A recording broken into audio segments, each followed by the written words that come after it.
유정철입니다. 오늘이 2월 12일입니다.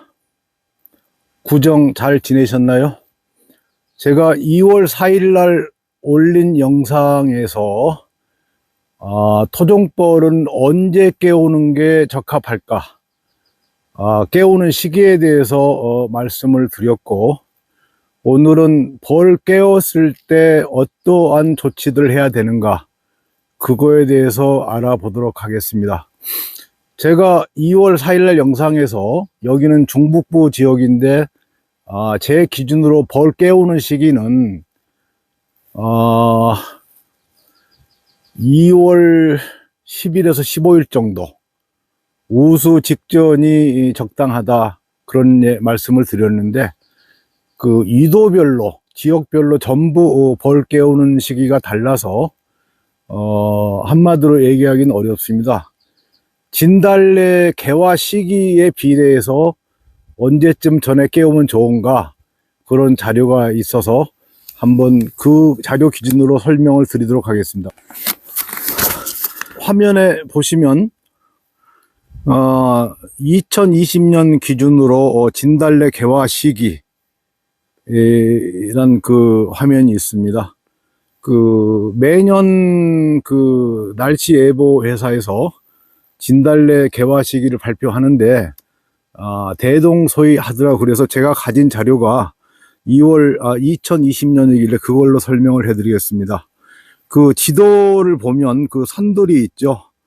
예를 들면 통영 같은 데는 3월 17일, 대전은 3월 26일, 중북부인 춘천 쪽은 4월 2일로 나와 있는데 그 지도의 오른쪽에 보면 진달래 개화 기준으로 남부는 진달래 개화 시기 60일 이전, 중부는 50일 이전, 중북부는 45일 내지 50일 이전으로 되어 있는데, 예를 들면 통영 같은 경우는 개화 시기가 3월 17일로 되어 있습니다. 그러면 60일 이전이니까 1월 17일 이후에 깨우는 게 적합하다. 청주 같은 경우는 그 진달래 개화 시기가 그 지도에 보면 3월 27일로 되어 있으니까 2월 5일 이후에 깨우는 게 적당하다. 제가 있는 그 홍천, 춘천 지역인 경우는 4월 2일 날로 되어 있으니까 2월 13일 이후에 깨우는 게 적당하다. 그렇게 볼 수 있는데, 이거를 가지고 이거를 기준으로 자기가 위치해 있는 지역에 벌 깨우는 시기가 언제가 적당한가를 추정하시면 되는데, 매년 또 일기 변화에 따라 달라질 수 있어요. 핵심적으로 말씀드린 것은 그 토종벌은 너무 조급하게 깨울 필요가 없다. 느긋하게 깨우는 게 좋다. 벌을 깨울 때 어떤 조치가 필요한가에 대해서 말씀을 드리겠는데, 첫째로는 그 화분떡, 대용 화분을 올려주는 것입니다. 대용 화분을 올릴 때는 반드시 이 비닐개포를 해줘야 됩니다. 두 번째로는 보온 강화를 해야 됩니다.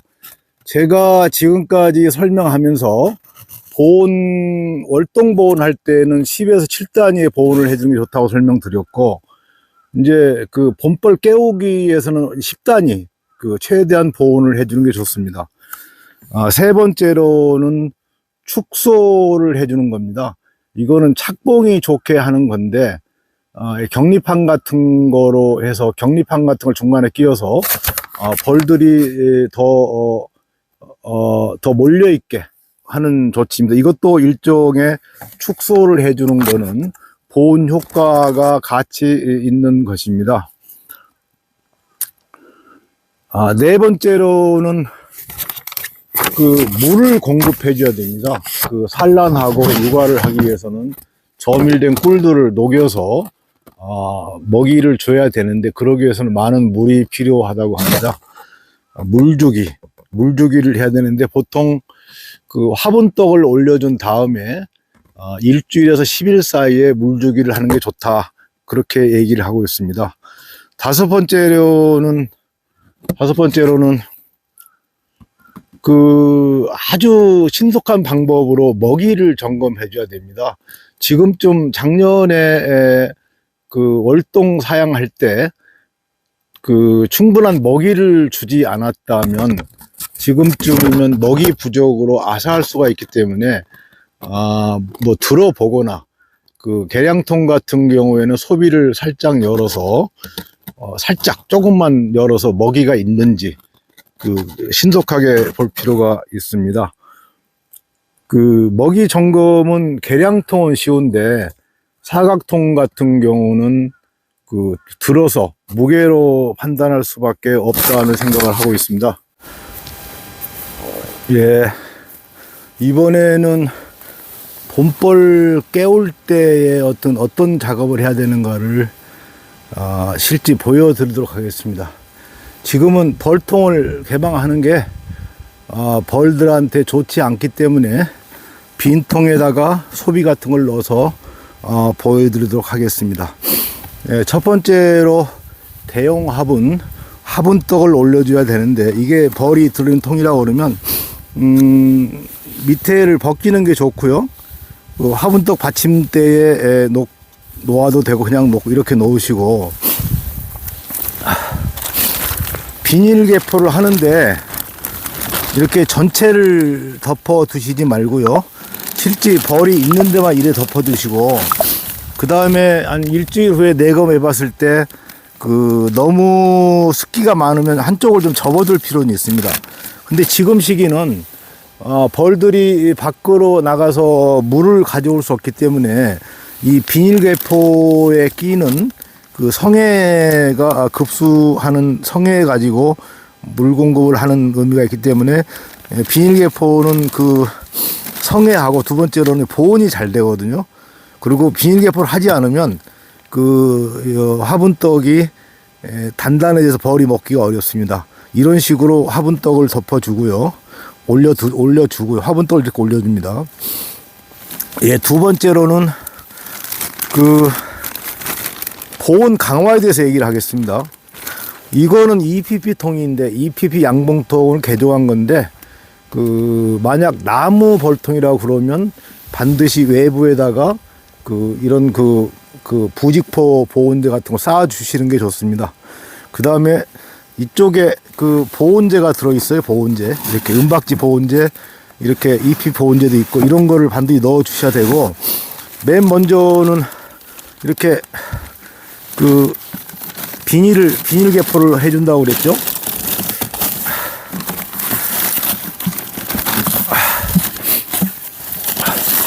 저 같은 경우는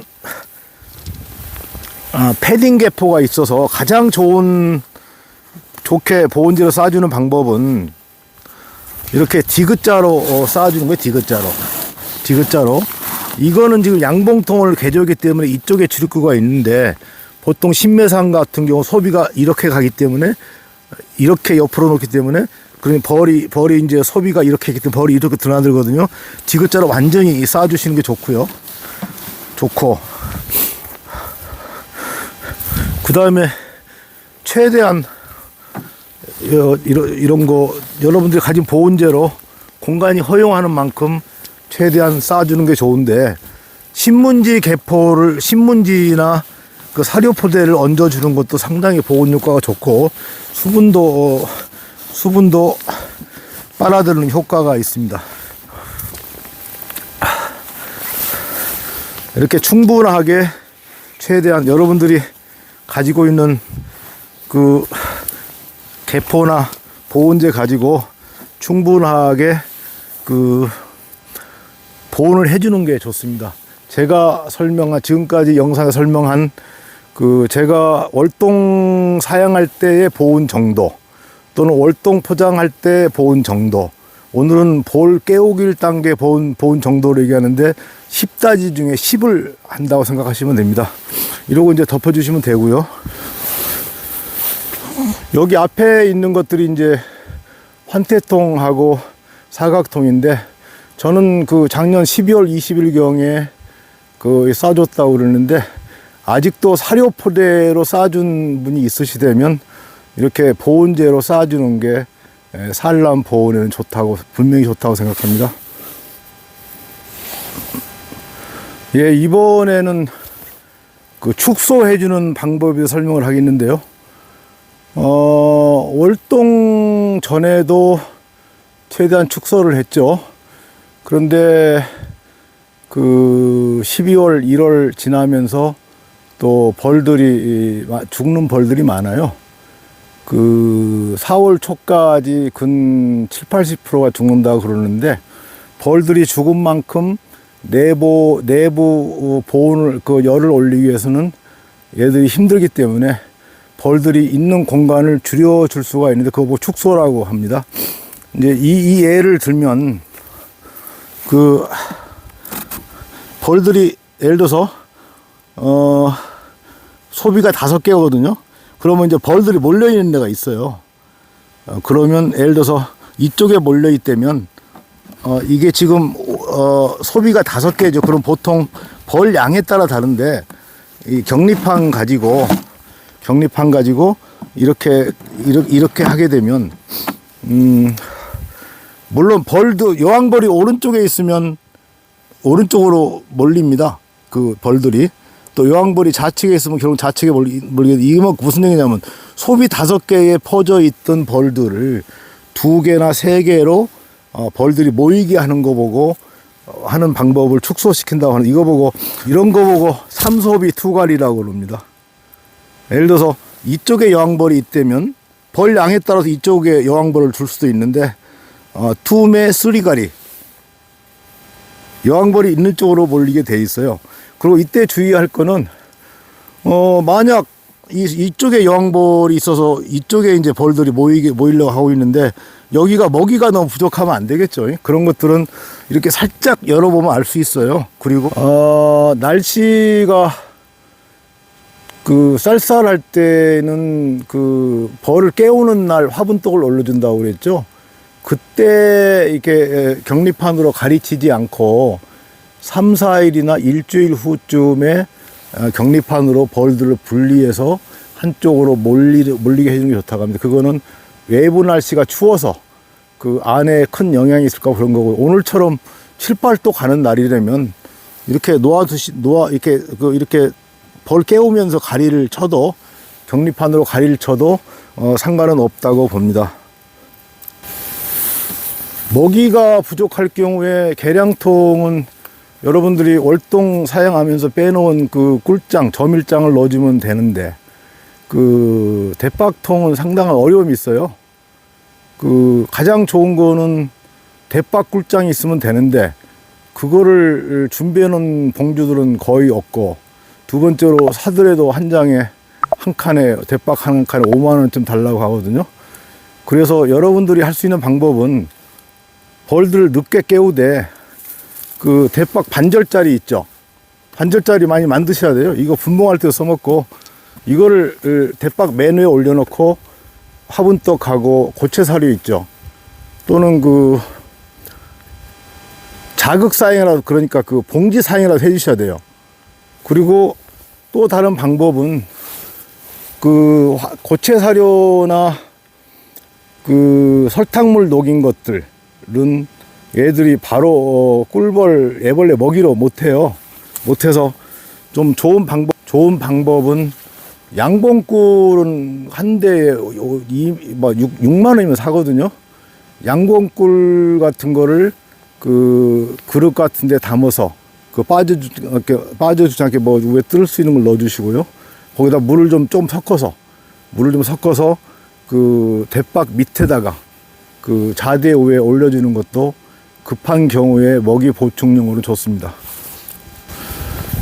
사각통 같은 경우는 작년에 그 꿀 딸 때 충분하게 먹이를 남겨주지 않았다면, 또는 그 충분하게 사양을 하지 않았다면 지금쯤부터 그 먹이 부족으로 아사하는 벌들이 꽤 나타나리라고 봅니다. 벌들이 밖에서 화분 가져오는 거는, 그 여기는 생강나무꽃이 그래도 많이 피는데 그 3월 한 20일쯤 돼야 돼요. 그런데 꿀은 4월 초는 돼야 물어올 수 있기 때문에 4월 초까지 먹을 먹이가 있어야 됩니다.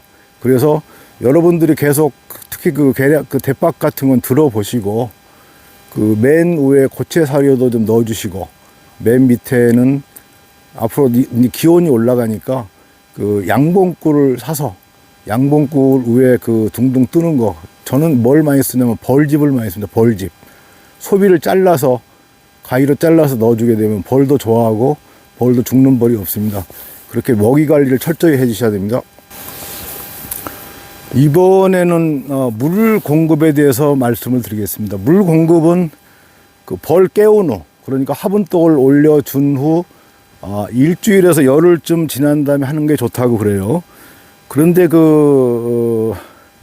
지금은 그 내부 보온도 중요한데 물 공급을 어떻게 할 건가가, 밖에 놓으면 물이 얼고요, 안에다 물통을 넣자니 그 보온에 좀 한계가 있어요. 가령 양봉통 같은 경우는 벌들이 많이 강군이죠. 토종벌하고 비할 바가 안 되죠. 그리고 이제 가온하는 경우가 많기 때문에 이런 앞에 보이는 그 두 가지 물통 이런 걸 이용해서 안쪽에 이렇게 넣어주거든요.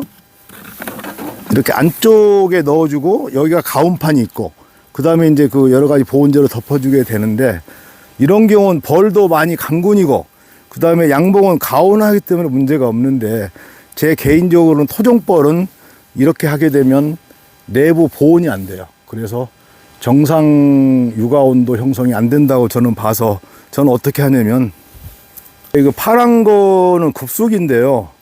이거는 양봉원에서 제 기억으로 700~800원 정도 파는 것 같아요. 이거는 지금 이거는 이업들이나 사업들이 소주병, 페트병으로 딱 맞는데, 이게 딱 밀착이 돼서, 그리고 이제 이쪽으로 물이 흘러나오는데 막 흘러나오지 않아요. 이 빨아먹는 것만큼만 흘러나오는데, 저는 어떻게 하냐면 급수기로 이렇게 물 공급을 해줍니다. 밤에는 없니다. 이게 물통이 얼지만 낮에 기온이 올라가면 녹아요. 녹아서 벌들이 먹을 만큼의 물은 충분히 공급된다고 보고요. 두 번째로 위에 있는 그 급수기 있죠. 이거는 양봉에서 많이 쓰는 것들인데, 이거는 무슨 단점이 있냐면 얼면 이 플라스틱이 깨집니다. 그런데 밑에 있는 페트병은 깨지지 않고, 밤에 뭐 영하 7도 얼더라도 낮에 영상 5, 6도 되게 되면 또 녹아서 벌들이 먹을 만한 물들은 공급을 하고 하더라고요.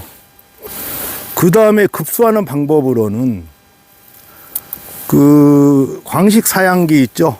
사양기에다가 물을 많이 말고 예를 들어서 맥주컵을 하나 정도 공급하는 방법이, 한두 개 정도 공급하는 방법인데, 물만 주면 안 먹습니다. 그래서 설탕물을 자극사양하는 것처럼 물을 설탕보다 한 2배, 3배쯤 타가지고 여기에 넣어주는 것도 이른 봄철에 물 공급 방법을 좋습니다. 이상으로 봄벌 깨울 때 조치사항 5가지에 대해서 말씀을 드렸고요. 벌 깨운다고 깨우고 한 2주쯤 지나서 화분떡을 얼마나 먹었나 열어봤을 때, 화분떡이 그대로 있었을 경우에는 여왕이 없거나, 그러니까 산란하지 않으면 그 화분을 애들이 안 먹거든요. 여왕이 없거나, 그때는 합봉해야 되겠죠. 여왕이 없거나 너무 벌들이 부족해서 내부의 산란 온도, 육아 온도를 못 올려서 화분떡을 먹지 않은 경우가 있으니까 그런 걸 잘 챙겨 보시고요. 소비를 벌려서 보는 천내검은 외부 온도가 15도 이상 되었을 경우에 하면 문제가 없다고 합니다. 보통 2월 하순경 버들강아지가 피었을 때 천내검을 하고, 그 다음에 사각통 같은 경우에는 3월 초에 자극사양을 하는 게 좋다고 합니다. 예, 벌 키우는 데는 그 나름대로의 이론은 있지만 확실하게 뭐 정해진 건 없습니다. 그래도 이론이 있으니까 그때그때 상황에 맞추어서 여러분들이 대처하시는 게 좋습니다. 봄벌을 잘 육성을 하고 잘 보존을 해야 그의 벌 농사가 잘 됩니다. 여러분들 금년에도 풍벌하셔서 풍밀까지 이어졌으면 합니다. 오늘은 이것으로 마치겠습니다.